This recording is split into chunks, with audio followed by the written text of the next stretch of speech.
হচ্ছে AGT live 24/7। ये है AGT Live 24/7। This is AGT Live 24/7। আপনাকে নিয়ে দিন আজকে অনুষ্ঠানের শুভ সূচনা করছি, অবশ্যই করছেন আমাদের উদ্যোক্তা এবং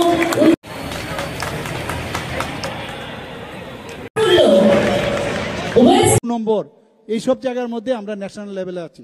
এত ভালো আমাদের স্যাচুরেশন পয়েন্ট, কিন্তু অত্যন্ত দুঃখের এবং পরিতাপের বিষয় আমরা এখানে বাল্য বিবাহেও আমরা কিন্তু আবার ওই ভালো একটা নম্বরে আছি।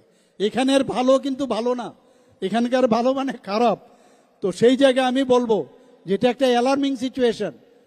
সেই বাল্য বিবাহ যদি আমরা রোধ না করি তাহলে সেই মেয়েটার কি দুর্দশা হয়, তার শারীরিকভাবে ফিজিওলজিক্যালিও তাকে কিন্তু সে প্রকৃতপক্ষে তার ফিজিওলজিক্যালও প্রবলেম হয়।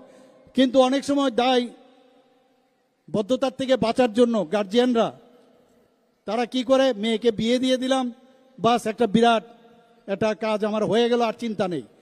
আমি এখনও বলবো একটা মেয়ে একটা আমাদের সংখ্যালঘু সম্প্রদায়ের সে এর জন্য সে চ্যাম্পিয়ন হয়েছে। আমাদের দিল্লিতে আমাদের মাননীয় রাষ্ট্রপতিজি ওকে মানে পুরস্কৃত করেছে, সে সেখানে তার বিরুদ্ধে আন্দোলন করছে। আমি এখন সব দিকে কাজকর্ম করি ভালো করে।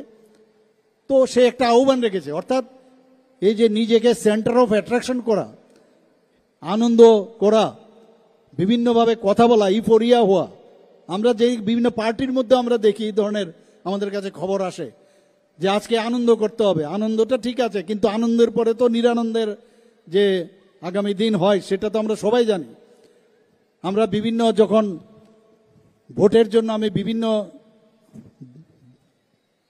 ঘরের দরজায় আমরা যেতে হয়, সেখানে আমি বলছে ভোট তো আপনাদের দেব, কিন্তু আমার ছেলেকে বাঁচান, আমার মেয়েকে বাঁচান।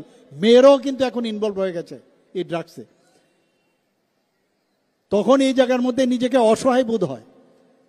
তো আজকে এই ধরনের অ্যাওয়ারনেস খুব প্রয়োজন, শুধু ত্রিপুরাতে নয়, সব জায়গায় ডিস্ট্রিক্টের তত্ত্বাবধানে অন্যান্য যে ডিপার্টমেন্ট আছে, সভাধিপতিরা আছেন, তাদের মাধ্যমে সব ডিস্ট্রিক্ট, আমাদের 8টা ডিস্ট্রিক্ট আছে, সব জায়গায় সেগুলো হচ্ছে।